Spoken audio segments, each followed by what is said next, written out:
Hello friends, welcome to the next session of Learn Adobe Photoshop for Beginners. And in today's session, we will learn about the Toolbox elements. In this lesson 2 of Learn Adobe Photoshop, that is the Toolbox elements, we will cover Adobe Photoshop Toolbox, Move and Selection tools, Crop, Slice and Measurement tools, Retouching and Painting tools, Drawing and Type tools, Navigation tools, and finally we will cover the color selection.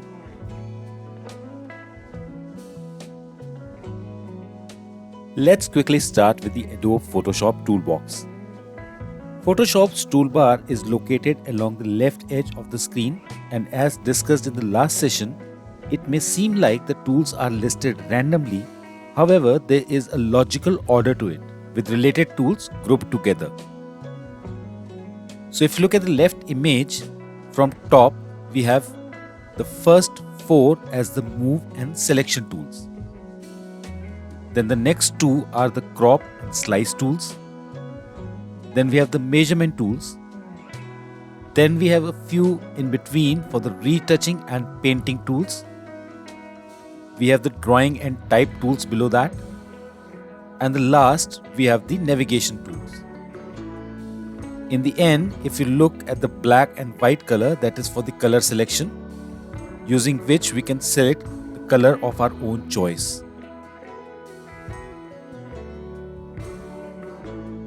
Each tool in the toolbar is represented by an icon, and there are many more tools available than what we see.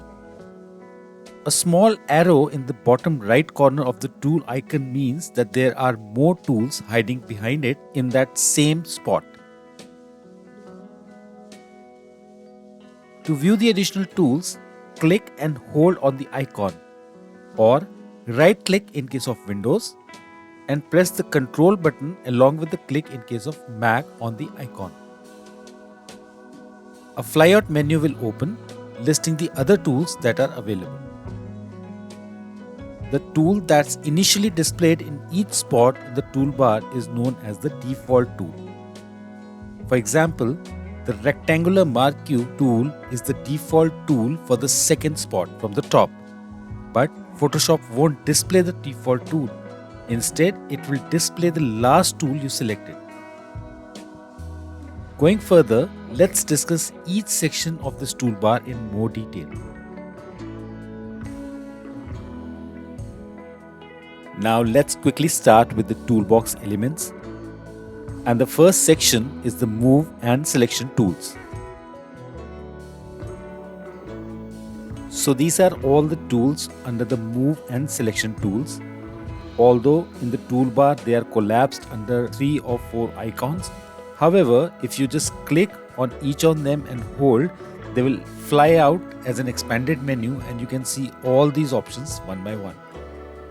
So let's start with the first tool, that is the move tool. The move tool is used to move layers, selections and guides within the Photoshop documents. Let's see how to do it.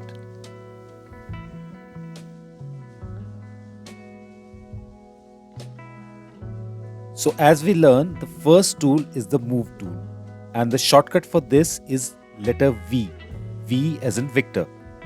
This tool is used to move objects, layers and the guides within the document window. So let's see how it works. Let's assume this is layer 1, and on layer 1 we create an object, let's say a square. In this square we fill in black color, and if we wish to move this object within the document, we can use the move tool to move this from one place to another or any location wherever we want. So suppose if I wish to place this in the bottom right corner, I can place it like this. Now let's take another layer using the new layer option. And in the new layer, let's create another object. Let's say another square but a smaller one.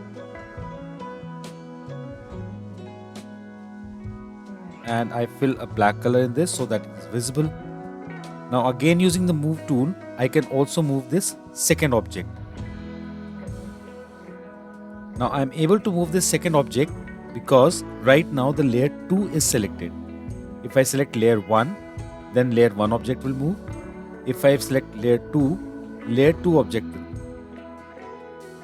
Using the move tool, I can also move the layers at their location. So if I want to move this layer 2 below layer 1, I can also do that. And now this layer is below layer 1. The next thing which we can move using the move tool is the guides. So if you click on this ruler and drag it down, these are the guides. You can see a thin blue line. This is the guide. We can place it in the center of the document. Similarly, we can have a vertical guide. We can place this as well in the center of the document. And at any point of time, if we wish to move these guides, we can use the same move tool to move them anywhere in the document.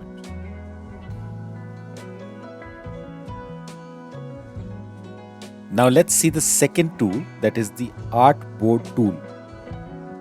The shortcut for this tool is also V as in Victor. So if you wish to switch between these two tools, that is the move tool and the artboard tool, you can hold the shift button on the keyboard and then press V 2 times. So for the first time, the default tool which is visible will be selected, and for the second time, the other tool will be selected. The artboard tool allows you to easily design multiple web or UX, that is user experience layouts for different devices or screen sizes. Now let's see how it works.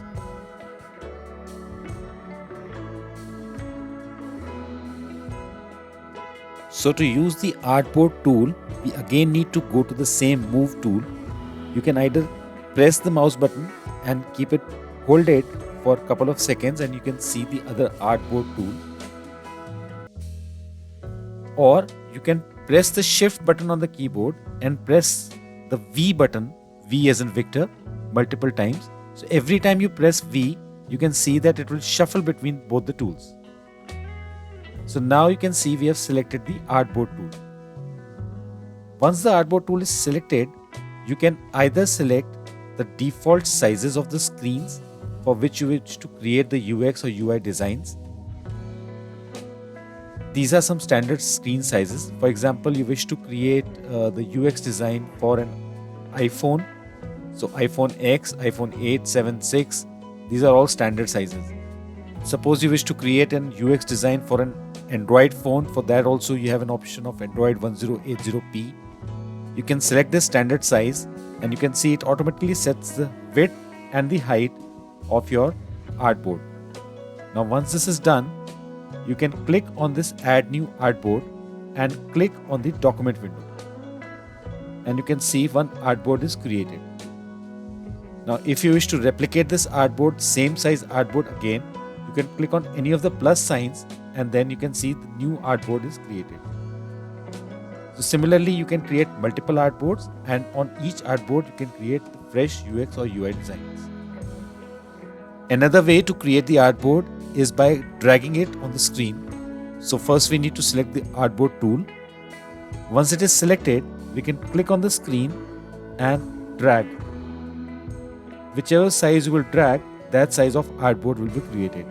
And again, this is a custom size and this can be replicated again in whichever way you want.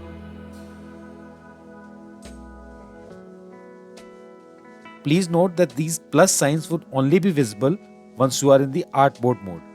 In case if you go back to the move tool, these plus signs would not be visible, but you will still use the move tool to move the artboards within your screen.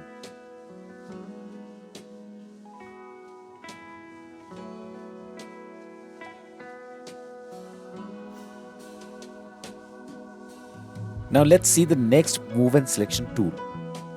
The next tool is the marquee tool and the shortcut for this is letter M. M as in Mary.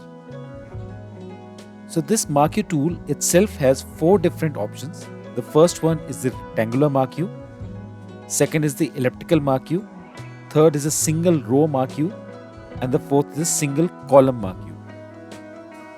The rectangular marquee tools draw rectangular selection outlines press and hold the shift as you drag to draw square selections. Similarly, elliptical marquee. This tool draws elliptical selection outlines. Press and hold the shift to draw the selection in a perfect circle. The third one is a single row marquee tool, and this tool in Photoshop selects a single row pixel in the image from left to right. And similarly, the last one is the single column marquee. This is a single column marquee tool to select a single column of pixel from top to bottom. Let's see how all these 4 marquee tools work. So to use the marquee tool, we first need to click on the marquee toolbox. So by default, you can see the rectangular marquee tool is selected, and the shortcut for this is M. If you click and hold the same marquee tool, you can see that there are 4 options available. The first one is the rectangular marquee tool. The second is the elliptical marquee tool. Third is the single row marquee tool, and the last is the single column marquee tool. We will try to understand all these 4 options separately. So let's start with the rectangle marquee tool. Using the rectangle marquee tool, we can select some section of the photo in a rectangular shape like this. And once it is selected, we can use the move tool to move this section from one place to another. This can be moved anywhere in the picture wherever you want. Now, if you wish to make this selection in a square shape, the method for that is to select the marquee tool, and instead of dragging it directly, press and hold the shift button on the keyboard and then press. Now, in whichever direction I take it, this will actually make a square. Pressing the shift button ensures that the left edge and the top edge of the selection is always equal. This also works in the same way. We can use the move tool to move this from one place to another. However, this time the selection is in a square shape. The next tool in this is the elliptical marquee tool. Using this, we can either make an elliptical selection like this or like this, whichever way you want. And again, using the move tool, we can move this anywhere in the picture we want. Just similar to the rectangular marquee tool, in case if you wish to create a circular selection, press and hold the shift button. This will ensure that the selection is in a circle shape. And again, using the move tool, you can move this to whichever location you want. Now the next 2 options of this marquee tool are pretty interesting. The first one is a single row marquee tool. This is used to select just one single pixel row. So with this tool, we do not need to drag anything on the screen. We simply need to click the screen once. So suppose I click the screen anywhere like this. So you can see a single row selection is done. Usually this is done to expand the background of a picture. So for example, I wish to expand this top area or the bottom area of this picture. I can select this tool, that is a single row marquee tool, and then click the space where I want to extend. Now I can create a copy of this in a new layer, and then using some special tool option, I can drag this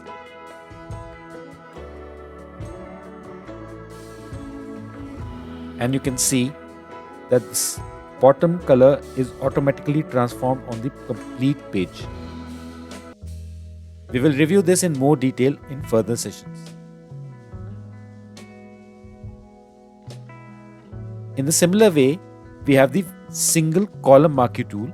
In this also, we do not need to drag anywhere on the screen, but just need to simply click once and you can see the complete column of one single pixel of this image is selected. Now in this also, we can create a layer and then we can drag it like this. So this is the basic use of this single row or single column marquee tool. We'll discuss both these options in more detail in the future sessions. Moving further, let's see the lasso tool. This tool again has three different options. The first one is the basic lasso tool. The second one is the polygonal lasso tool. And the third one is the magnetic lasso tool. The shortcut key for all the three tools is again L as in line. This shortcut key can also be shuffled like other tools using the shift key on the keyboard. So if we press shift plus L, so for the first time the default tool will be selected, and as we press the L key along with the shift button on the keyboard, these tools will keep on rotating in the same toolbox as first as the lasso tool, then the polygonal tool, and then the magnetic tool.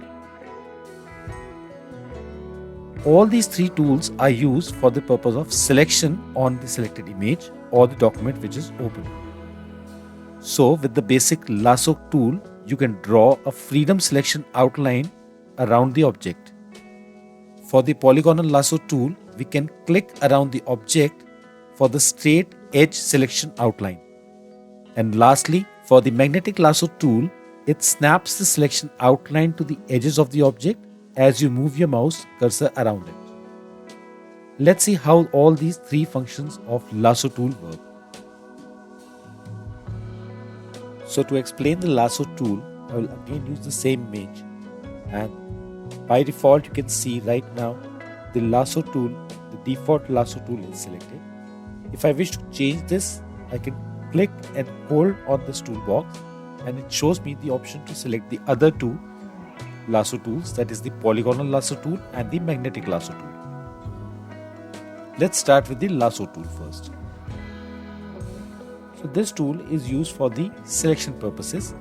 Using this tool, I can start dragging my pointer on the screen and you can see that there is a selection being done on the screen, and using this I can select the object by drawing on the screen. This is pretty good in case if you wish to manually select an object from the picture or from the document which is open in Photoshop. Now again, using the move tool, we can move this object from its original location to any other different location.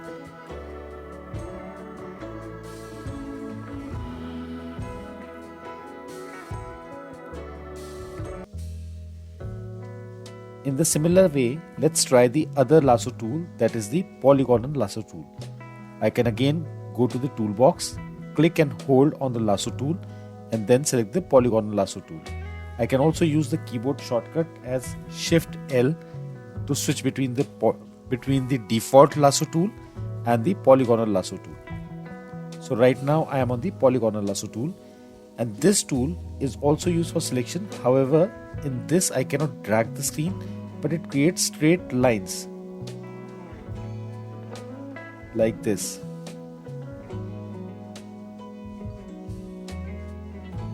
This tool is good for selection in case if your object is not in circular shape but in a polygonal shape.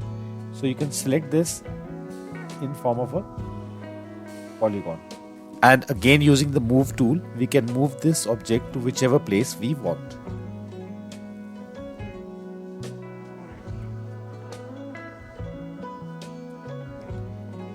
Now the third tool we have is the magnetic lasso tool.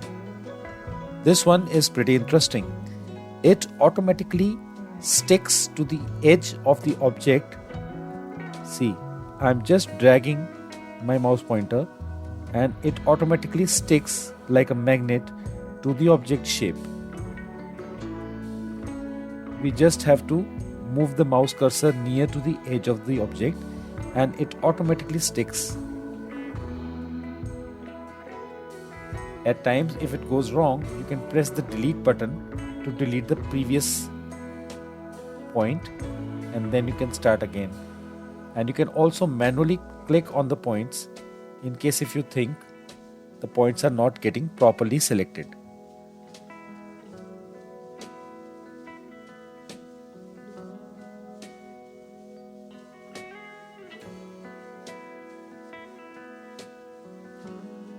So this makes our job a bit easier in comparison to the standard lasso tool. And you can see that the object has got selected and we can move it using the move tool.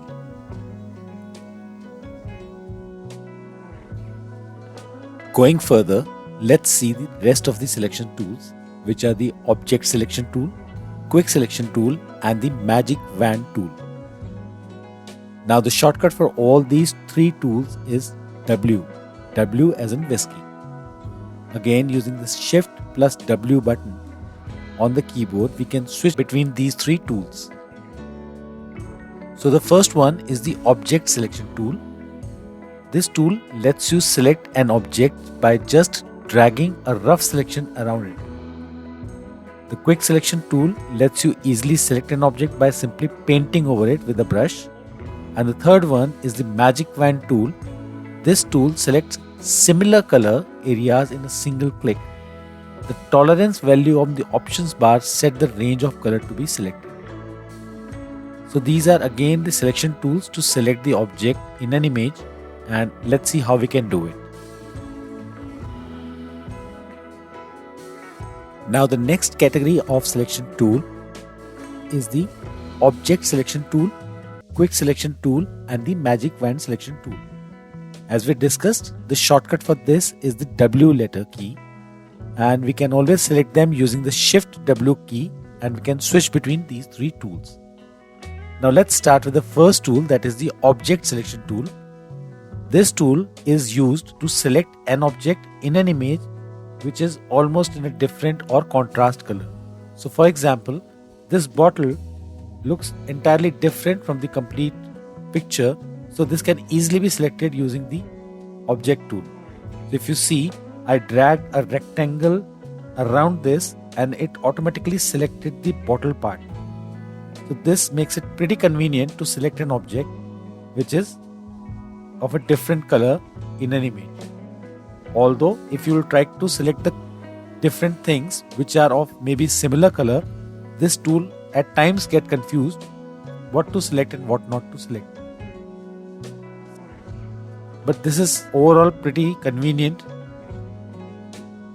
At times, if you try to select the objects which are of similar color, this tool often gets confused what to select and what not to select. But overall, using this tool is pretty convenient. You can see how easily it cuts out these products. Now let's see the second selection tool, that is the quick selection tool. This tool selects the object by painting over the object. So for example, if I wish to select this white color vase, I can paint over this in this way and it will select it. Now if you see, currently this selection pointer has a plus sign in it, which means whatever I will click will be added to the selections. See, I'm just dragging it over and everything got added. And if you noticed, it has also selected the background which was actually not required. Now, since it has a plus sign, to change it to a minus sign, we need to press the Alt key on the keyboard. Now if you see, this got changed to minus sign. So now we can deselect those areas which are actually not required. So I can click like this. I can drag my mouse pointer like this to remove those areas which I do not want. And you see, I'm still holding the Alt button, so this icon is still showing as minus. Now if I wish to add these areas again, I'll have to release the Alt key. This changes to plus, and now I can try to add this once again. Like this. So now if you see, this vase has somewhat got selected. So using both these plus and minus signs, we can use the mouse icon to brush over it, and then we can select the object. Let's try to move it. See, the vase got selected.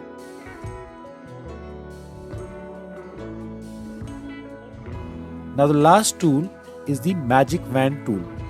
This is more convenient, but although not so much effective. This selects only one color from the image at a time.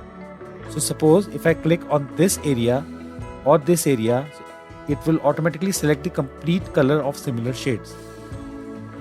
If I click here, here or here, so it will notice what color looks similar, it will only select those areas.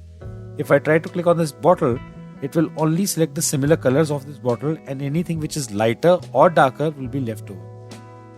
So depending on the situation, we can select any of these three tools, whichever suits us the best, and accordingly we can select the objects within our image. Now this magic wand tool also has a tolerance value. The default value is 32. You can change it to any value you want. Suppose I say 10. And now if I try to select something, so this will actually reduce the selection part. See, earlier this bottle was getting so much selected. Now only small areas are getting selected. And if I reduce this tolerance, or if I increase this tolerance to a higher value, let's say 80, now it will select all the colors which are similar. Now see, almost the complete bottle call selected. So using this tolerance also, we can change the way how this magic wand tool behaves. All these selection tools are now almost over. We have gone through the move tool first, which has two options. One is the move tool and the artboard tool. We saw the marquee tool, which had the rectangular marquee, elliptical marquee, single row marquee and single column marquee. We saw the lasso tool, which was the default lasso tool, polygonal lasso tool and magnetic lasso tool. And finally we saw the object selection tool, quick selection tool and magic wand tool. Now moving further, we will know the rest of the tools which are there in this toolbar.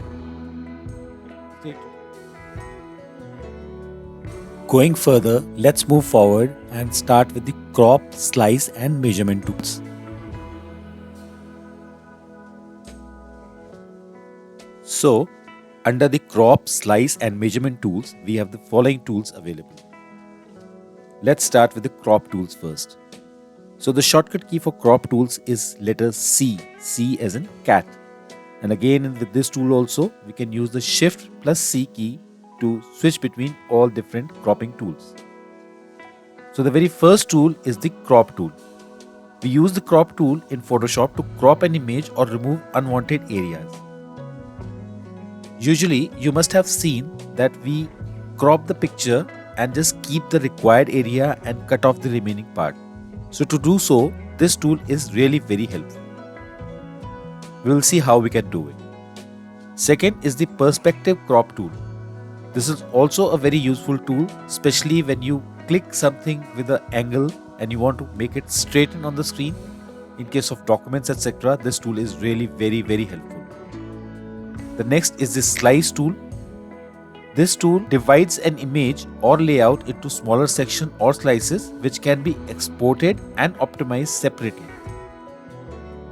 Usually, this tool is used in case if we need to split an image into multiple slices to make an HTML emailer, or also I will show you an example where we slice an image into multiple sections to show it on Instagram.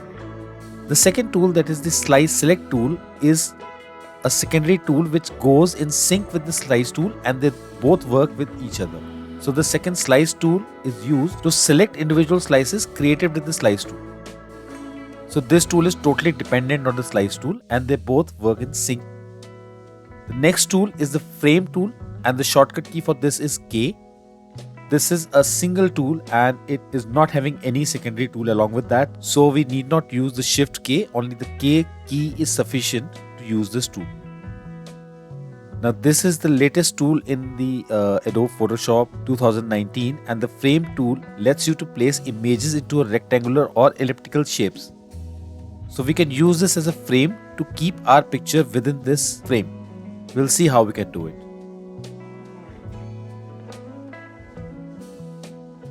Now let's try these tools in Photoshop. So the very first tool is the crop tool. The shortcut for this is C. So this crop tool is used to crop an image to our desired size. So suppose if I wish to crop this image to my desired size, I can use the crop tool and I can drag one section on the screen and I can leave it.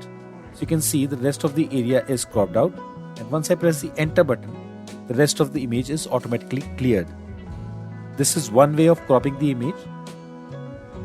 The other way is to use the crop tool and you see there are markers available on each corner of the image. Using them also, you can drag them and crop the image to your desired size. And as soon as you press enter, this image would be cropped.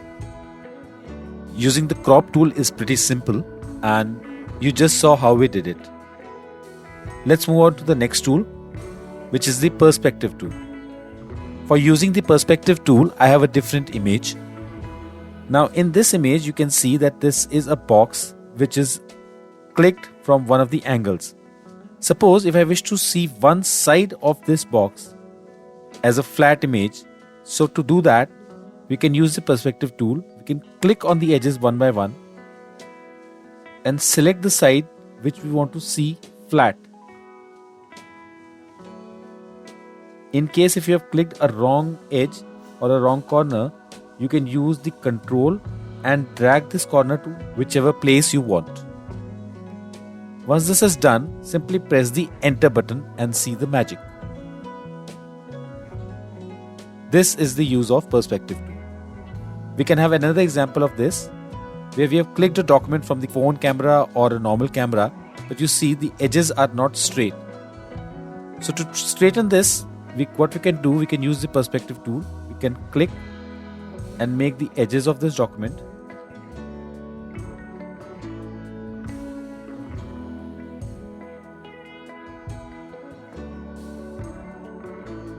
I have selected the document from within so that the gray area is not covered, and once I press the enter button, you can see the document becomes straight. Nowadays many artificial intelligence apps are available which do this process automatically when you scan a document, but this can also be done manually in Photoshop.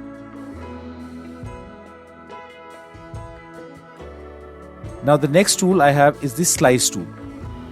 Now to use this tool, I will again go back to my initial picture example. I'll use the slice tool on this image. So let's start with the slice tool. This slice tool is used to slice this image into multiple sections. So suppose I want one section of this image like this. So as soon as I click, you see one slice is created and the rest of the slices are automatically created. One is on the top, one is on the left, this is the one which I have created, then one on the right and one at the bottom. Now the one which I have created is known as the user slice, and the ones which are automatically created are known as the auto slides. The user slide is always considered to be the promoted one or the top one, and you can always change the size of this as per your choice. And once you adjust this, you can see that the rest of the auto slices are adjusted automatically. Similarly, if you wish, you can promote an auto slide to a user slice. You can right click on this and you can click on promote to user slice. Once this is done, you can also edit this slice as per your choice.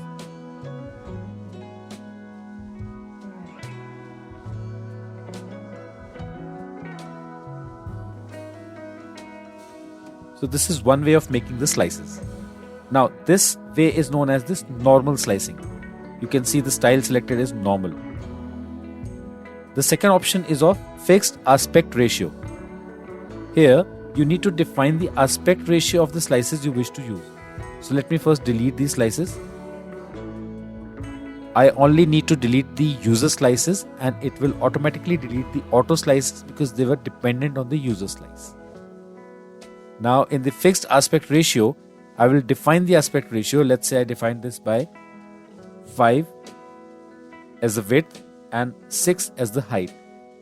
So once I set this and try to drag on this particular picture, you will see whether I drag it towards the right or I drag it towards the bottom, the slice will always be in the ratio of 5:6. This is helpful when you know the size of the output which you want. Now suppose if I want a slice of this as a square, so I can use this width as 6 and the height as also 6. So this time the slice would be in a square shape because both the width and the height would be of the same aspect ratio. Then I can drag this to whichever location I want, and the slice is created. I'm deleting these slides once again. Now the next option is of fixed size. This is helpful when you wish to crop this image or if you wish to make a slice of a specific size. Now for example, if I need a slice of 800 pixel by 500 pixel. So I've defined the size, and now as soon as I click on this document, I'm not dragging it, I will just click once and you see one slice of 800 by 500 pixels is created. And you can again drag it as per your choice, and the rest of the auto slices get adjusted automatically. So these are the three ways of creating slices. There's another way with which you can create slices. Let me just delete this one. Now the next option is of divide slice. This is available in the right click and divide slice option. Here you can specifically mention that I wish to divide this complete picture into how many slices horizontally. Let's say 3. And how many slices vertically. Let's say also 3. And click on OK. So you see automatically all the user slices are created. 3 on the horizontal sides and 3 on the vertical sides. Now this is actually helpful in case of Instagram. I'm pretty sure you must have seen images in Instagram where the image is displayed in multiple tiles in the preview mode itself. So to do so, we'll first crop this image in an aspect ratio of 1:1. So let me just try to do that first. So to do so, I'll first crop this image into the ratio of 1:1 in the fixed aspect ratio of 1:1. So let me first use the crop tool, and I'll use the crop tool by pressing the shift button. So this will automatically crop this image in a ratio of 1:1, that is a square image.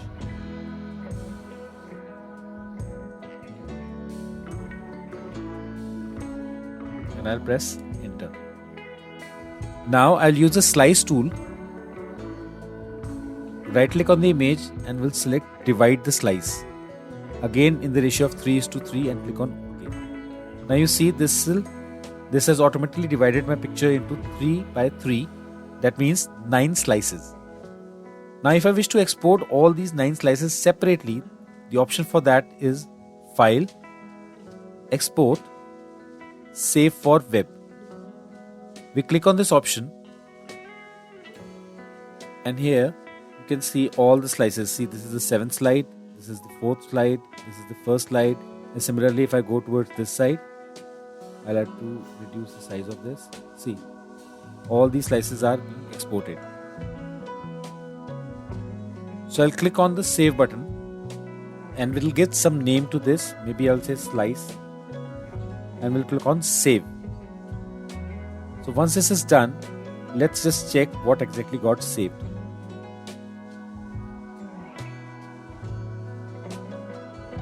You can see all the slices got saved separately. This is the slide 1, this is slide 2, this is slide 3, 4, 5, 6, 7, 8 and 9. All the 9 slices got saved separately. And if I try to arrange this in a ratio of 3:3,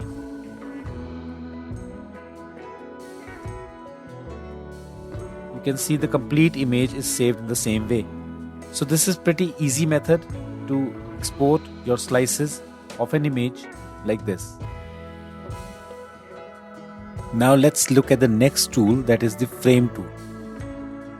As informed earlier, this is the new tool introduced in Adobe Photoshop Creative Cloud 2019.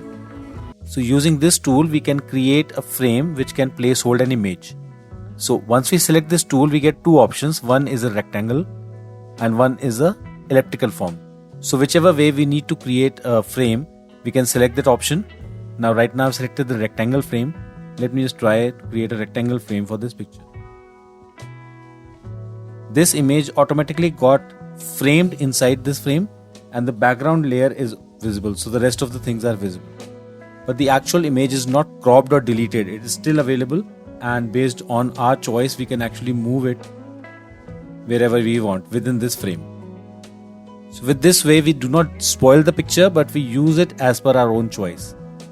Now let's see the other option of oval frame or the elliptical frame. This is the elliptical frame. Just similar to rectangle, we can create an ellipse and this picture will be placed inside this ellipse. And you can see that the lower layer is still visible, and if I want, I can even remove it, or I can place anything below this frame. So this frame can hold a picture like this. Now as we are done with the cropping and slicing tools, let's move further with the eyedropper and measurement tools. So the next tool we have is the eyedropper tool, and the shortcut key for all these tools is letter I as in India. So the first one is the eyedropper tool. Eyedropper tool samples color in an image with the sample size in the options bar and can be set for better representation of the sampled area. So this tool basically picks up the colors from the image, which can be reused at other locations as required. The next is the 3D material eyedropper tool. This is also similar to the eyedropper tool, but this works on the 3D material which can be imported from other Adobe applications. So we will not cover this part in this session. We will cover this later. The next tool we have is the color sampler tool. Color sampler tool displays color values for up to 4 selected areas of an image at a time in the info panel. So this is basically an informational tool using which we can sample 4 different colors of the same image at an instance of time, and it provides the numeric values of all those 4 color samples. We will see this practically with Photoshop. The next is the ruler tool. The ruler tool measures distance, locations and angles, great for positioning of images and elements exactly where you want them. So ruler tool is again an informational tool which measures the distance between 2 points on the image. Next is the note tool. This note tool allows you to attach text-based notes in the document either for yourself or for others working on the same project. So this is like the comment we have in Excel.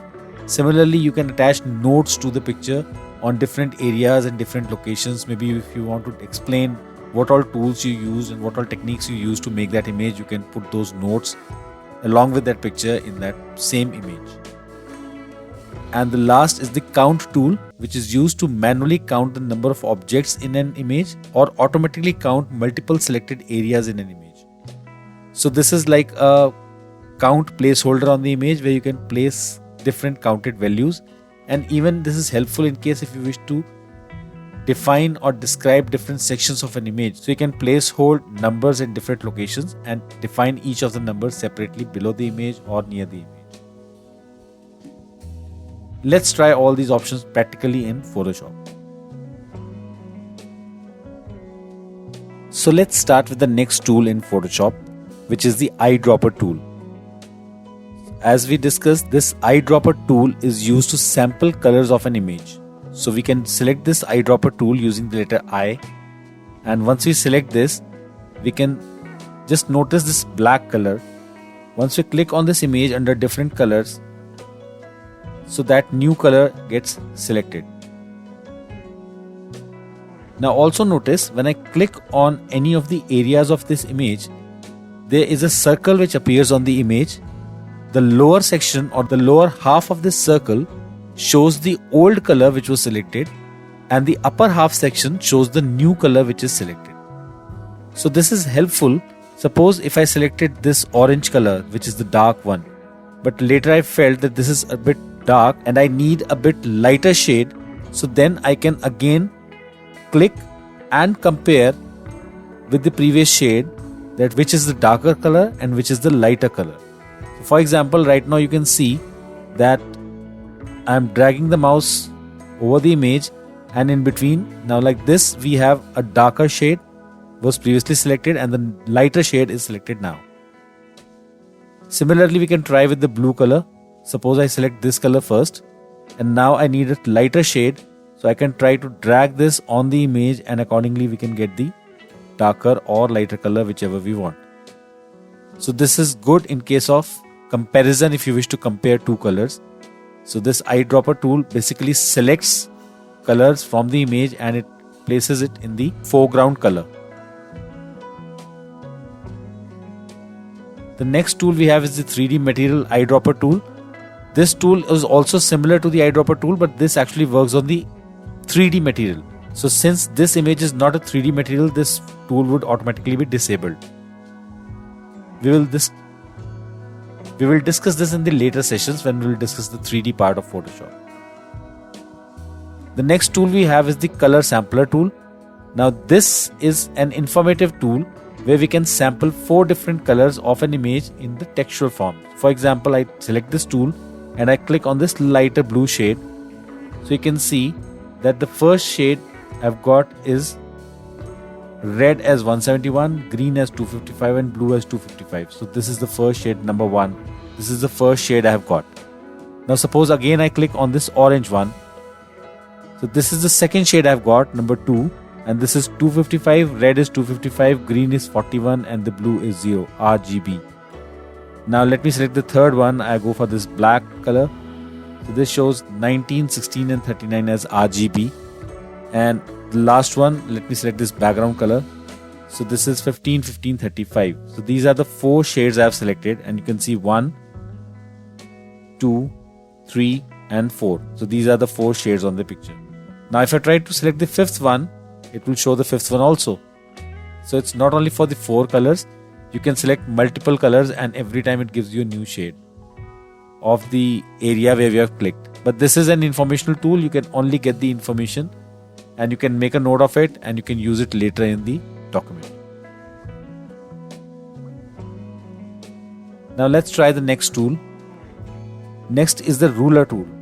Now this is again an informational tool which tells you the distance from one place to another on the selected picture. So if I select it like this, on the top you can see it shows the angle, it shows the length in pixels and it shows the X and Y coordinates from where I have started. So I started from X coordinate 135, Y coordinate 132. The width of this particular selection is 2955 pixels. The height is 0.27. This is because I have moved 27 pixels above from the selection point. Then we have angle is 0.5 and again this shows the length and the height. So the length is same as the width it was showing before. Now if I want to select this straight, I can press and hold the shift button on the keyboard and then if I drag it, see this line will be automatically created straight. And now this shows the starting point X as this 1605, Y as 243.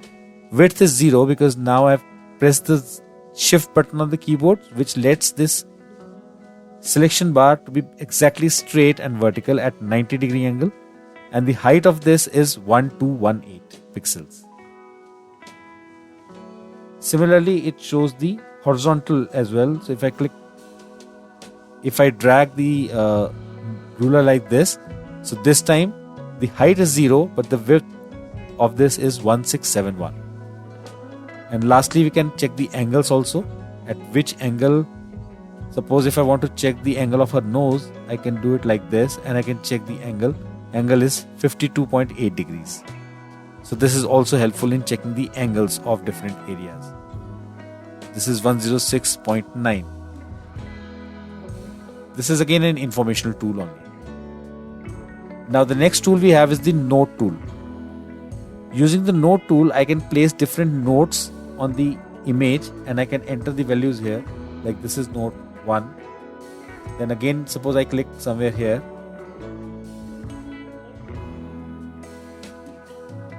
Then again, suppose I click somewhere here. This is note 2. Then I can have something here as note 3.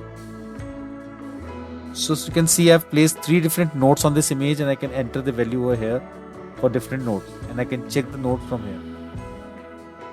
that which note has which value. And in case if I wish to delete any note, I can do that from here. Yes, I need to delete this. I need to delete this. Yes. And I need to delete this. Yes. The next tool we have here is the 1, 2, 3 count tool.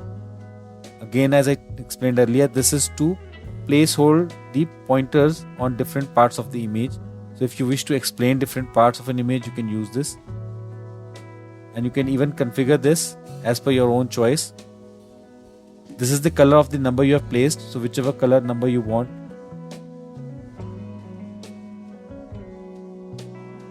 You can select that. See, the color is orange now. This is the size of the marker. Suppose I make it 10. So you can see the circles got bigger. And this is the size of the label. Suppose I make it 24. So this is the size of the text label, whichever size you want.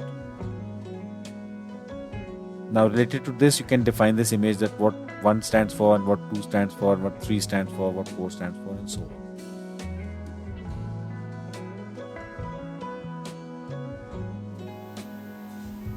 Moving further, let's start with the retouching and painting tools.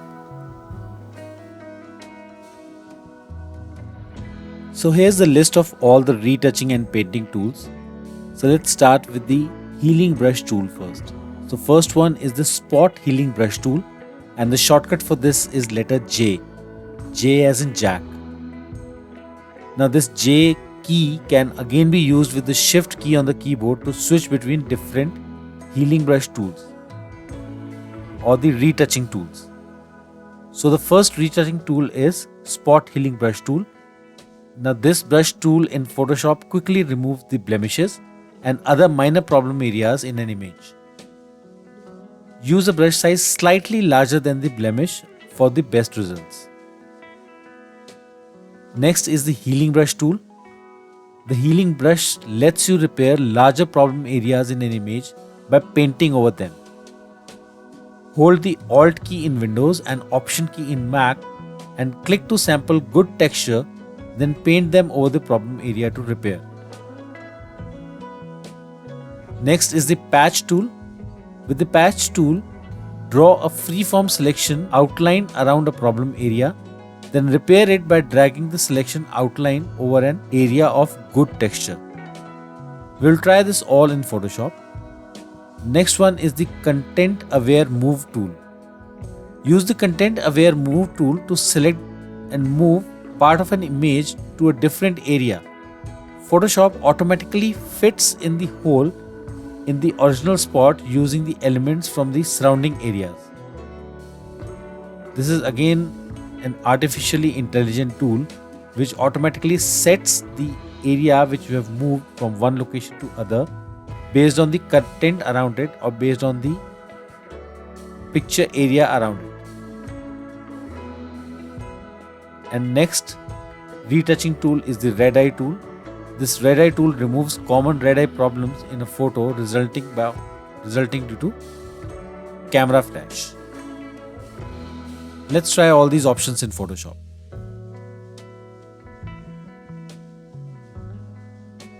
So the first tool we have in Photoshop is the Spot Healing Brush tool. This tool is very helpful to remove blemishes or spots from any picture. So for this I have taken a similar example. Now for example, this face has a lot of blemishes.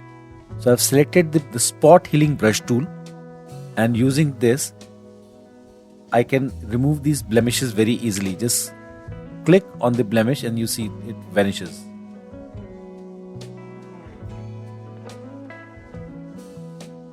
See how easy this is? Now the second tool in this category we have is the Healing Brush tool. Now this tool also works similar to the spot healing, but this works on a larger area. So we can even increase or decrease the size of the brush. You can either do it from here on the options bar. This is the size, you can increase this from this side. Or on the keyboard, using the curly braces up and down, you can increase the size. So using the closing curly braces, we increase the size of the brush, and using the opening curly braces will reduce the size of the brush. Now once the brush is set, we first select the source area for the healing, and to select the source area we press the Alt key on the keyboard and then we click on the screen. So now this acts as the source, and now wherever we will click, it will automatically copy and paste from that area to this area.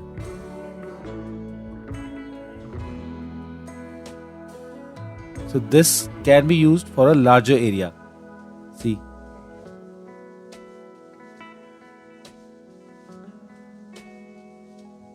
It works like this. Now the next option in this is the patch tool. Now if the area is much more larger, then we use the patch tool. In this, we can select the complete area which needs to be healed. Randomly we select it using the brush tool, and then we drag this to a place where we think that the texture is perfectly fine. So I have dragged it to this location, and if I release it, you see it will automatically patch this area with this area. Similarly, let me try it over here.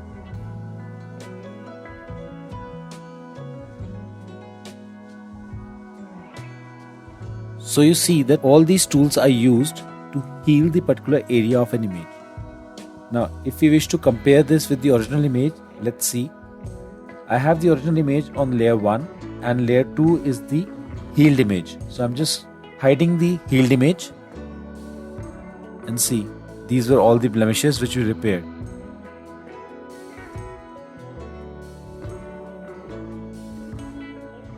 Now another tool in the same section is the content aware move tool.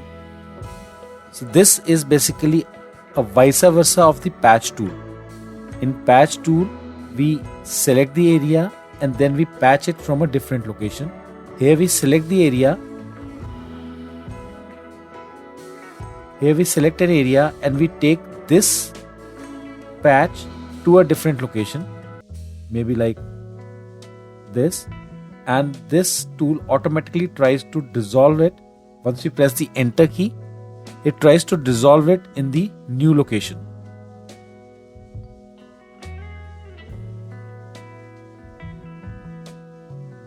So it works like this. You can see that we have actually moved these blemishes to the new location using this tool. Now for the last tool, which is the red eye tool, I'll use a different image which actually has a red eye. Now this is a picture which is clicked with flash, and due to flash you can see that the eyes have become red. Now to repair this, we can use the last tool, which is the red eye tool. We can select this tool and we can select the eye area like this, and you see it will automatically turn black or brown, whichever suits the image. So this is the last tool using which we can rectify the red eye effect which occurs due to flash glow. Moving further with the retouching and painting tools, let's start with the brush tools. The very first is the simple brush tool. This is primarily for painting and is used to paint brush strokes on the layers or on the layer mask. The second is the pencil tool. Pencil tool is another of Photoshop's painting tools, but while the brush tool can paint off soft edge brush strokes, the pencil tool always paints the hard edges. I'll show this to you in Photoshop. And the next is the color replacement tool. This color replacement tool in Photoshop easily replaces the color of an object with a different color. Let's check all these brush tools in Photoshop. So in Photoshop, I have selected the brush tool using the letter B as in boy, and this brush tool is simply like a paintbrush using which we can brush or we can add color to our image. Now what is important here is that how we can change these brushes in Photoshop. First of all, we need to select the color of which we want to color this picture. Let's say we select green. Then from here we can first of all select the size of the brush, how small brush we want and how large a brush we want. So this is the size of the brush. And the most important thing is the hardness of the brush. So right now, if you can see, the hardness is 100%, and if you try to brush something on this image, this brush is very crisp and sharp. Whereas if I remove or if I reduce the hardness of this brush and make it to 0, let me just try the same brush once again. You can see that the edges are so soft here. So this is what makes this important. So if I try to color this lemon with a soft brush, it will look something like this. Whereas if I try to color this same lemon with a hard brush, it will look something like this.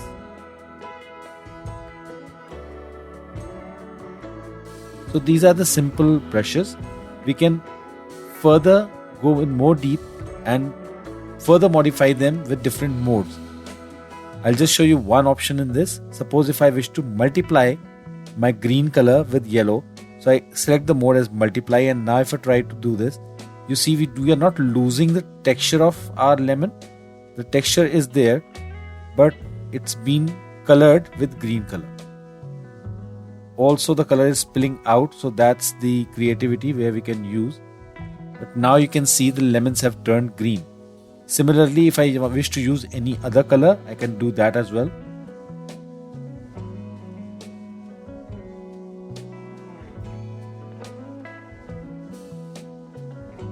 So the next tool we have in the brush palette is the pencil tool. This pencil tool also works like a brush, but this does not provide you the soft edges. Even if I change this to 0%, the hardness to 0%, still the pencil will work sharp. And the pencil can be as small as 1 pixel, and it can be large also to whatever extent you want, to 5000 pixels, which you like out of this picture also. The next we have is the color replacement tool. Now this is a bit important tool. Using this, we can actually replace one color with the other color. So right now, since I have selected the red color, I can turn these lemons into red. The thing to notice here is that there is a small plus mark within the brush, and once I take this plus out of lemon, it will pick this color. So we have to ensure that this plus remains inside the lemon, and then if you try to color this,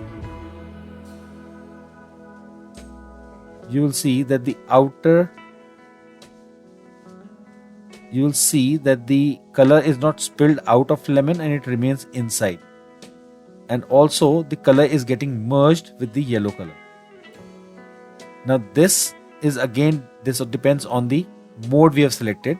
So right now we are in the color mode. Suppose we select the hue mode, this will be a bit different.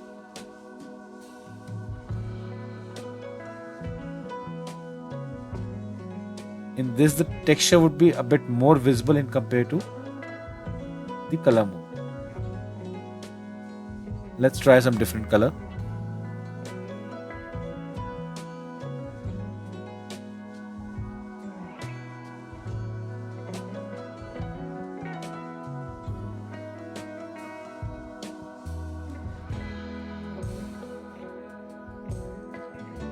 So you can see I'm again coloring the same lemon, but this time it is not spilling out like it was earlier.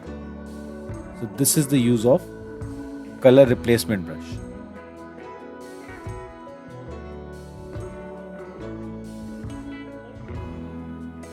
Moving further to the next slide of retouching and painting tools, the first tool is the mixer brush tool. Unlike the standard brush tool, the mixer brush tool in Photoshop can simulate elements of real painting, such as mixing and combining colors and paint wetness. So this tool is basically used to mix various colors from the image, and then using all those colors you can paint, simulating the real-time picture.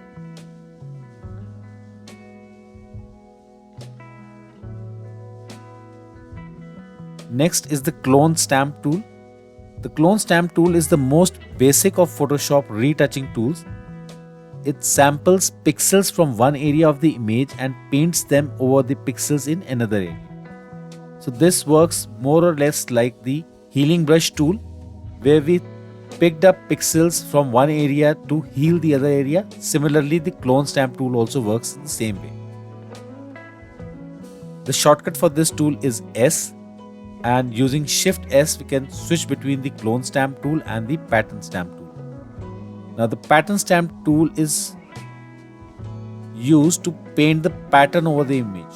So if we wish to paint a pattern over an image, then we can use the pattern stamp tool, whereas the clone stamp tool picks up the pixels from the image. So that's the basic difference between these two tools. Next is the history brush tool, and the shortcut for this is Y. The history brush tool paints a snapshot from an earlier step or history state into the current version of the image. Choose the previous state from the history panel. So in this we need to choose the previous state from the history panel, which is on the right hand side. Just like our layers panel, we have a history panel which shows us all the steps which we have done before, and from there we can choose a previous state, and then we can select that to insert that in our actual picture. The next tool is the art history brush tool. The art history brush tool also paints a snapshot from the earlier history state into the image, but does so using the stylized brush strokes. So the only difference between the history brush tool and the art history brush tool is that the brushes used in the art history brush tools are stylized. The next tool we have is the eraser tool. This is one of the most important tools in Photoshop. The eraser tool in Photoshop permanently erases pixels on a layer. It can also be used to paint in a previous history state. So basically this eraser tool erases the pixels from the layer, and we also use it as a brush to paint in a previous history state. So we use this eraser with a color to paint a specific area of pixels, which looks like as if we are erasing them. Next is the background eraser tool. The background eraser tool erases areas of similar color in an image by painting over them. So this works as a color replacement brush, whereas once we click on one area, so similar color from the image is automatically erased. It makes the background removal pretty easy. And the last is the magic eraser tool. This is similar to the magic wand tool, where in that it selects a similar color with a single click, but this magic eraser tool, it permanently deletes those areas. The shortcut key for all these eraser tools is letter E, E as in elephant.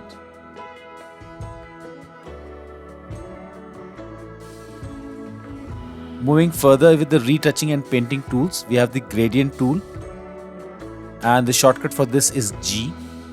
This gradient tool draws a gradual blend between multiple colors. So if we wish to blend multiple colors from one color to different color, one to a second color or third color or fourth color, so we can actually blend all those colors using this tool to paint a specific area in the picture. The gradient editor lets you create and customize your own gradients. So we can use multiple colors, we can mix them together with different techniques, and then we can use them in our picture. The paint bucket is a very simple tool. You can use this to fill an area with a single color which looks similar, and the foreground color is used in this. It can also color a pattern, and the tolerance value determines the range of colors that will be affected around the area when you click a specific area to be colored. The shortcut for these two tools is G, G as in goat, and these are again important tools in case of Photoshop. Next is the blur tool. This blur tool basically softens the area we select. It basically spreads the pixel around to create a soft edge to each section of the image. We simply use this as a brush over the image, and once you drag it over, it keeps on blurring the area as per your choice. Sharpen tool is a vice versa of this. Instead of making it blur, this tool basically sharpens the pixel of that area where you drag it. Next is the smudge tool. This tool in Photoshop smudges and smears the area, drag it over. It basically spreads one color or drags one color from one location to another. this tool can also be used to create a finger painting effect. Next is the dodge tool. It paints over areas in the image with dodge tool to lighten them. So this tool basically lightens the area, lightens the color of the area we dodge them. We just need to drag this tool over the image, and suppose some area is looking a bit darker, so they become lighter. The burn tool is exactly the opposite of this. This tool basically darkens the area we paint over. So if something is very bright, looking very light in our image, we can actually make it dark using the burn tool. For example, at times the hair, they provide a very bright shine due to flash. So to reduce the brightness or to reduce that shine from the hair, we use this burn tool to burn them to make the color a bit dull and darker of the hair. And last is the sponge tool. This tool is used to increase or decrease the saturation of a picture. So color saturation can be controlled using this sponge tool. Based on the selections from the options toolbar, we can use this tool to increase or decrease the saturation of the picture area. Now let's see these tools in Photoshop. So in Photoshop, let's start with the clone tool. Now the shortcut for clone tool is S.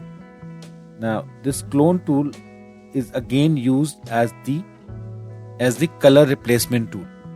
Like we used the color replacement tool earlier, similarly we can use the clone tool. So to use this, we first need to set the size of our brush using this size slider.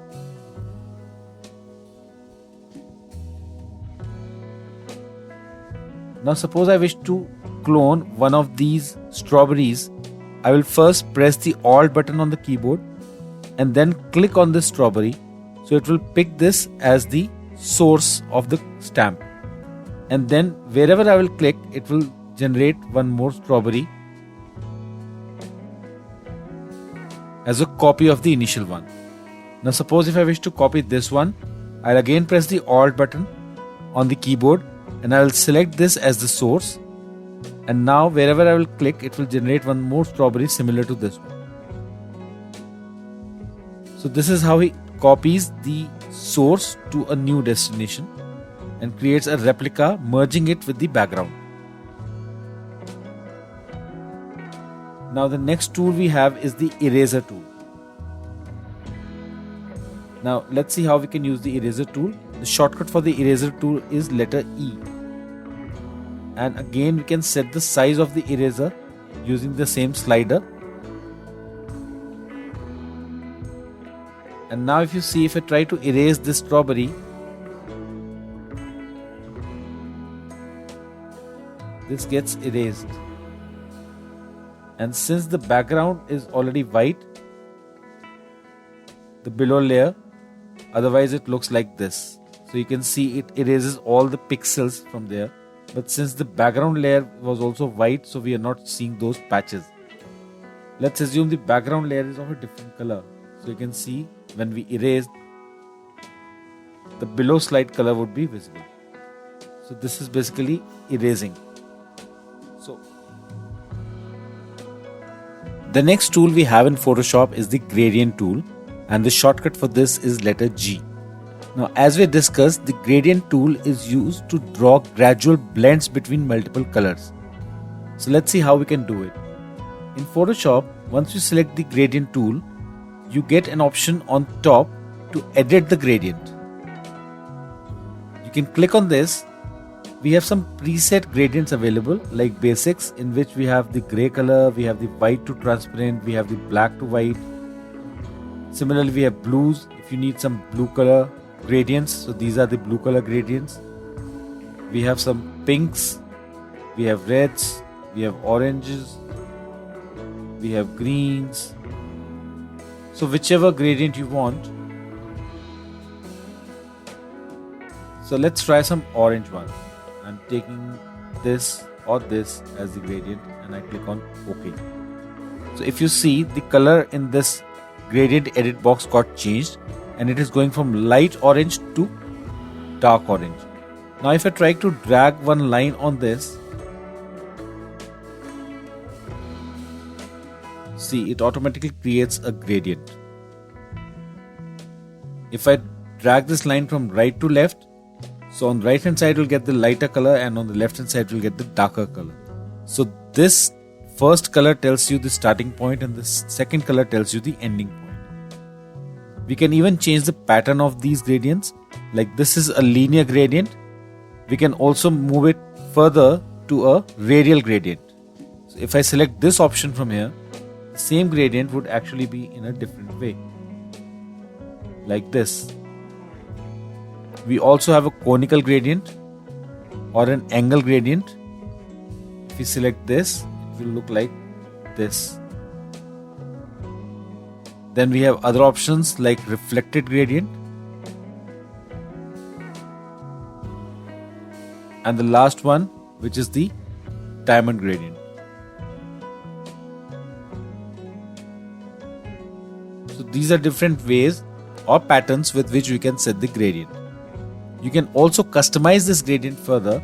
Suppose if I need another color in between, I can click over here and we can set this color as per our choice. I can click on this color and suppose I select blue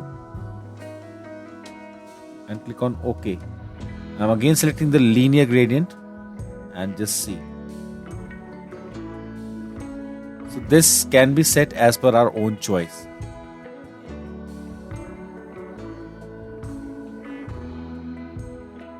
Let's try something else.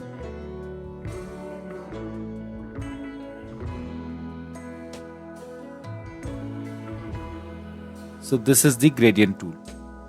Now the next one in the same category we have is the paint bucket tool. As discussed, this works on the foreground color. We can also change it to pattern, and once we select the pattern, we need to select the pattern of whichever way we want. So suppose I select this pattern and I click it here. See, let's try another pattern.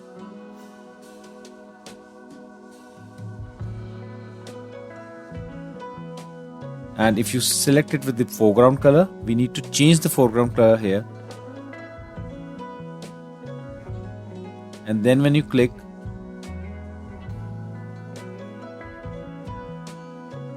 it will fill a uniform color on the complete screen. This is the use of the paint bucket. And again, the shortcut for this is G.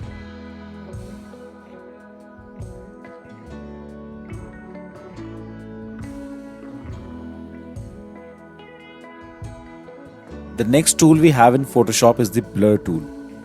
To select the blur tool, there is no shortcut. We need to click on the tool and select the blur tool.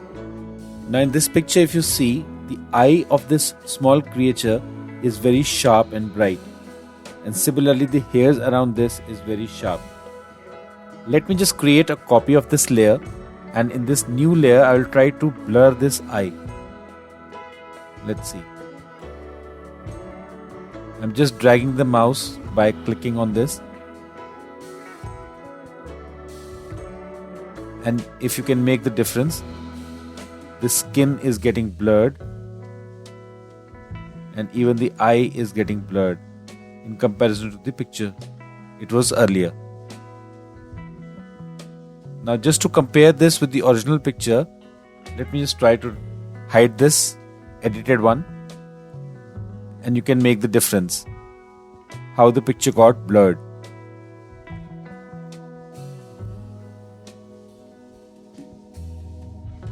The next tool here is the sharpen tool. This is exactly opposite to the blur tool. And again, to test this, I will create a copy of this layer. And let me just try to sharpen the same area further using the sharpen tool.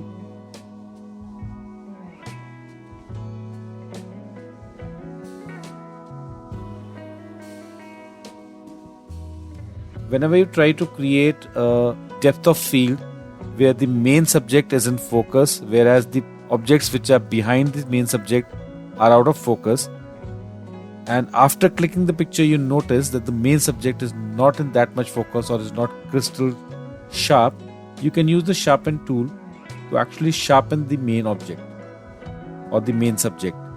Now let's compare this with the original one. I'm hiding this layer. See how the sharpen tool works. Now the third tool in this is the smudge tool. This tool actually smudges and smears the original picture. So if you wish to drag something like this, or you wish to, let's say, spread out this flower like this, anything like this can be done using this tool. You can spread out any section of this picture using the smudge tool. The next tool we have is the dodge tool. As we have seen earlier, the dodge tool is used to lighter the darker shades in the picture. So if I wish to lighter some area, suppose if I think that this brown is pretty dark and I wish to lighter this, I can use the dodge tool to lighter this and make this creature a bit more fairer.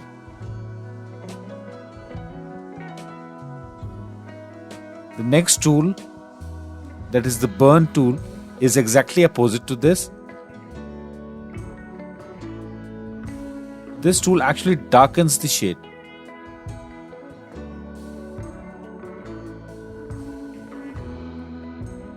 If you wish to make this a more darker, you can use the burn tool.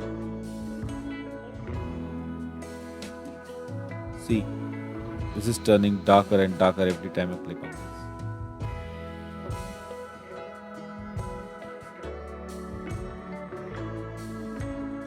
Now the last is the sponge tool. This can be used for both saturation as well as desaturation. And to use this, we need to first select the mode, whether we need to saturate this picture or we need to desaturate this picture. So suppose I select the saturate mode. With the saturate mode, if I try to drag on this picture, you will see that the colors would become more brighter and more prominent, which happens due to the increase in saturation. Whereas if I try to desaturate the same picture, these same colors will become dull and will lose their intensity and prominence.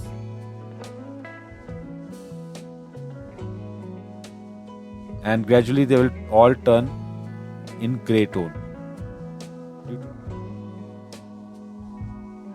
Moving further, let's start with the drawing and type tools. So in drawing and type tools, the very first tool we have is the pen tool. And this complete set of pen tools have the shortcut key as P as in Papa. So the first tool, pen tool, allows you to draw extremely precise paths, vector shapes and selections. So this tool has a variety of uses in Photoshop, and we will have entirely a separate session to understand the pen tool. As of now, let's go through the overview of pen tool. So pen tool actually is used to create vector shapes and selections of an object. So if you wish to select an object, using the pen tool we draw an outline of that complete object and then we try to trace it out separately. Second is the freeform pen tool. The freeform pen tool allows you to draw freehand paths or shapes. Anchor points are automatically added to the path as you draw. So this freeform pen tool is actually a free tool. So this freeform pen tool is actually a pen tool which you can use freely on the complete canvas or the image, and you can drag it in whichever direction you want. Once you complete the path, Photoshop automatically adds the anchor points to that, using which you can again change the shape or the size of this particular path. The next tool available is the curvature pen tool. This curvature pen tool is an easier or simplified version of the pen tool, and this is new since Photoshop Creative Cloud 2018. So this is somewhat the advanced version of the pen tool used to create specifically the curves, and is really good in comparison to the normal pen tool. Next is the add anchor point tool.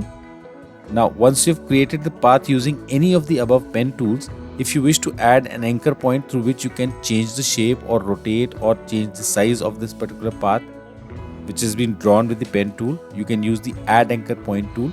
So it adds an anchor to that, and using the anchor we change the direction, or we change the size, or we change the shape of this path. And the next one is the vice versa, that's the delete anchor point tool. So in case if you wish to delete an anchor point, this last tool is used, which is delete anchor point tool. So we click on the existing anchor point tool along with the delete anchor point to remove the point. Next is the convert point tool. So on a path, click on a smooth anchor point with the convert point tool to convert it to corner point. Click a corner point to convert it to smooth point. So the anchor points on any of the path are categorized in two different types. One is the smooth point and one is the corner point. So this convert point tool actually helps you to convert the point from one category to another, that is from corner point to smooth point and from smooth point to corner point. These were all the pen tools. Now moving further, we have the type tools, and the shortcut for all these is T as in tomato. So the first one is the horizontal type tool. This is the most common tool to type any text message or text within your picture. So known simply as the type tool in Photoshop, use the horizontal type tool to add standard type to your document. Next is the vertical type tool. This is also somewhat like the text tool, but this tool is used to type vertically, that is from top to bottom or bottom to top. In case if you write something vertically, then we use this vertical type tool. Next is the vertical type mask tool. So rather than adding the editable text to your document, the vertical type mask tool creates a selection outline in the shape of vertical type. So in case if you do not wish to disturb your actual picture or spoil your actual picture by adding text to that, you can use the vertical type mask tool to create an outline and later on fill a separate color on a separate layer in this. So this makes the job pretty easier. And similar to that is the horizontal type mask tool. This works the horizontal way instead of vertical way. It creates the empty selection outline of the shape or the type or the font, whichever you want, and accordingly you can use it as per your need.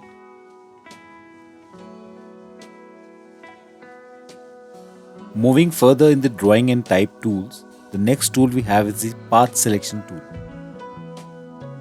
Use the path selection tool, black arrow in Photoshop, to select and move the entire path at once. So once we have created the path using the pen tool, we can move or select the complete path, the entire path, using this black selection tool. The shortcut for all these selection tools is A as in apple.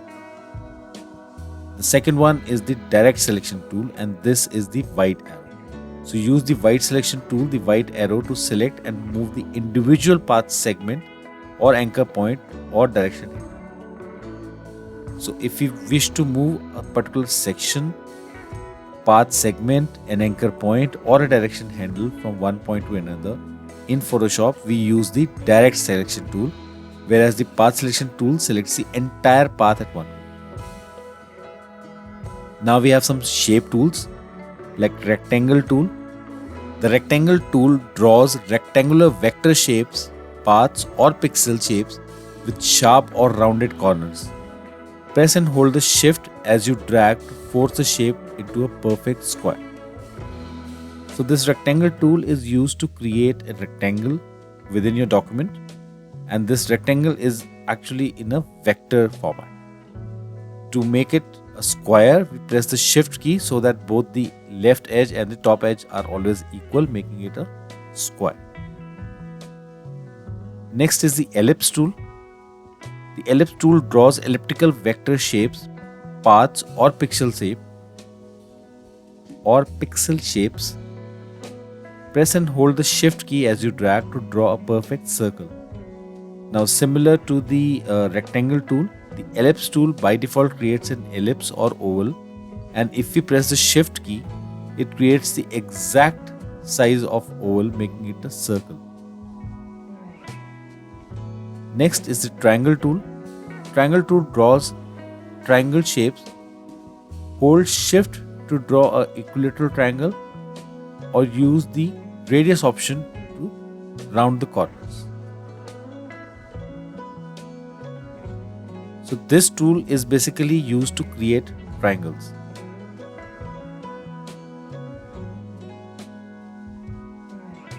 In this also, if we press the shift key and then try to draw a triangle, it will by default create an equilateral triangle, which means all the three sides of the triangle will be equal.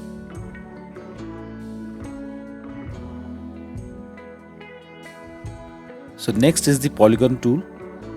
The polygon tool draws polygonal shapes with any number of sides and use the star ratio option to turn polygon into the stars. So this polygon tool is basically used in two different ways. One is to create a polygon which has all the sides equal. We define the number of sides required, and then once we start drawing this polygon, it draws a polygon with n number of slides, whatever we have mentioned. The other use of this polygon tool is that we create a polygon and then using the star ratio option, we turn this polygon into a star. Next is the line tool. The line tool draws straight lines or arrows. Use the stroke color or weight.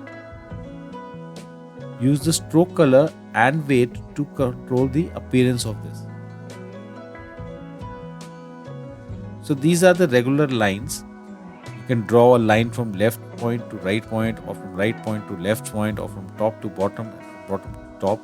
So similarly, this is just a line connected between 2 points, and we use options like stroke, weight, etc. to change the appearance of this line. Now the last tool in this is the custom shape tool. Photoshop's custom shape tool lets you select and draw custom shapes chosen from the Photoshop, hundreds of built-in custom shapes, or create your own.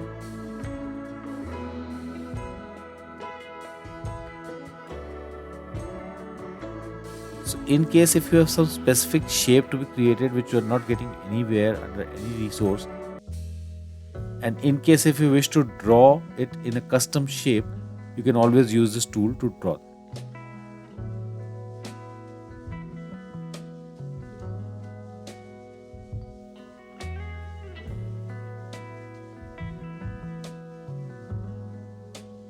Now the next and the last category of tools we have in Photoshop is the navigation tools.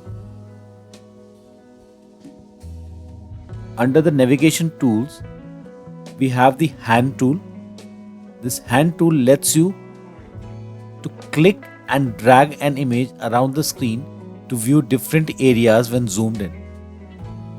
So as we know, when we zoom in a photo, most of the sections or most of the area of the photo goes out of the screen, and if you wish to see that area, you need to drag a lot.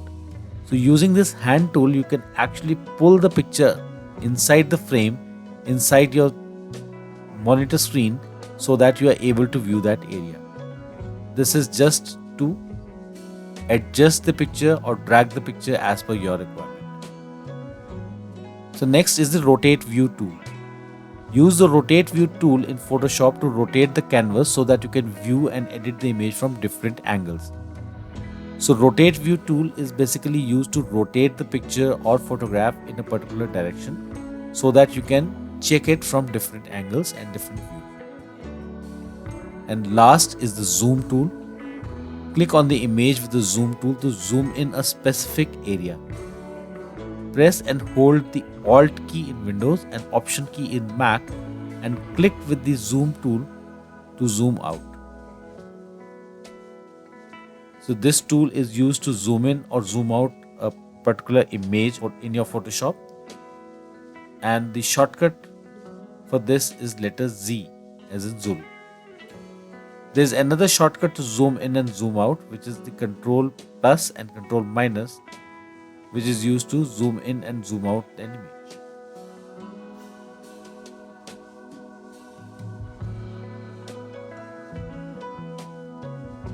Now let's quickly move on to the last section of this session, that is the color selection.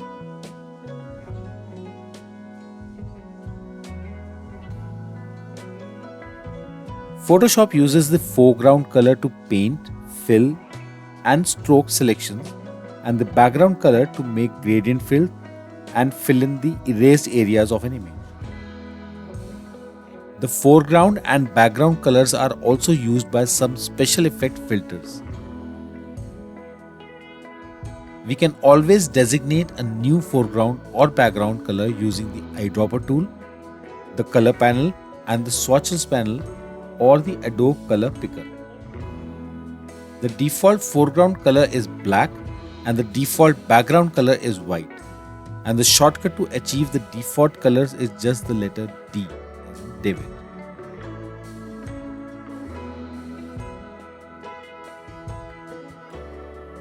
The current foreground color appears to be in the upper selection box in the toolbox, and the current background color appears to be in the lower box. Now if you look at the diagram in the right hand side, A is the default colors with the shortcut D. So if you press the letter D, it will automatically convert the foreground color to black and the background color to white. Next is the switch color icon, which is represented by B. So if you wish to switch between the foreground and background, so let's say the default foreground color is black and the default background color is white, and you wish to switch between these two, you can press this button and it will automatically change the foreground to white and the background to black. So this basically shuffles or switches between the foreground and the background color. Now C shows the foreground color and D shows the background color in the picture on the right hand side. To change the foreground color, click on the upper color selection box in the toolbox, and to change the background color, click the lower color selection box in the toolbox. After clicking, choose a color in the Adobe color picker.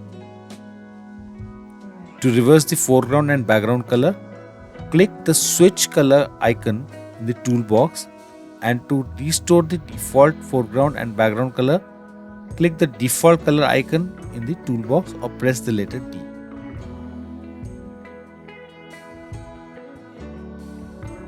So this is basically the Adobe color picker, and if you look at the parts of this, so when you pick a color or select a color, that is known as the picked color, and it is represented as A in this picture. The previously selected color or the original color which is there with document shows below the adjusted color and is known as the original color. And the one which we have selected is shown as the adjusted color with letter B and C respectively. Now the next is out of gamut alert icon. This is a small icon which will be shown or highlighted only if the color which we have selected is out of range. So suppose if we are going for the web colors, and if we select a color which is not supported by a web color, so this icon gets highlighted. And just below is the alert icon for not web safe color is also there. So same example, if the selected color is not safe for the web usage, this icon will also appear. The out of gamut icon can alert you for any color format, whereas the below one is specifically for the web color safe. There is also a checkbox available, and if it is checked, the color palette will only show the colors which are safe for the internet or for web palette. So we get less number of colors which are compatible with the web palette.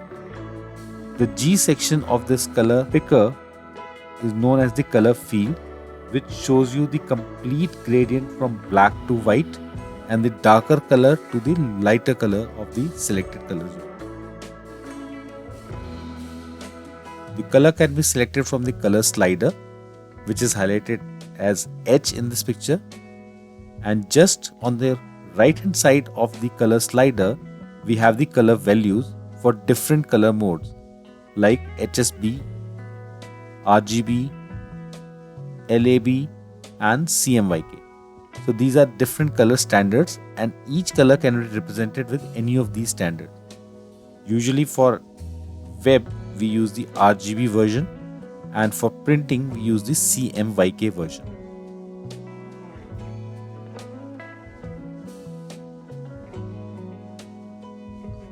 Adobe Color Picker provides 4 color models, that is HSB, RGB, LAB and CMYK to choose colors.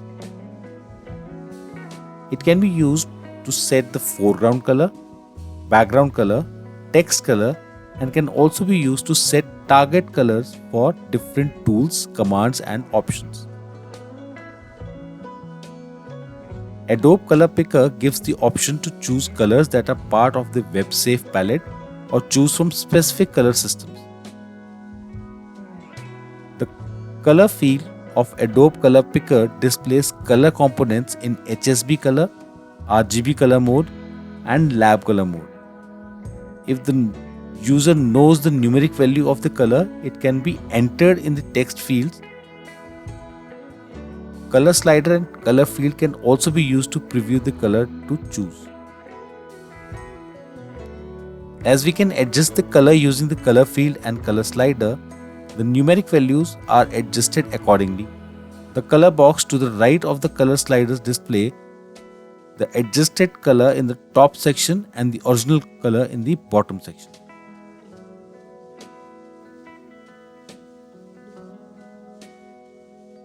So let's quickly summarize this complete session.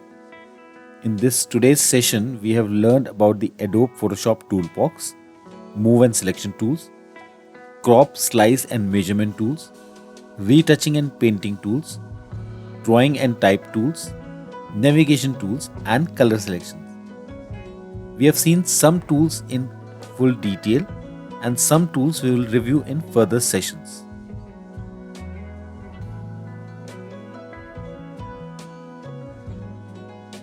In the next session of Photoshop, we will learn about the History palette and we will learn the basic Photoshop skills, which will include place a graphic document in Photoshop, resizing image or document, resize and rotate a selection, lines with drawing tools, creating curved designs, layer transparency and adjustment, fading an image, blending two images, drop shadow of an image.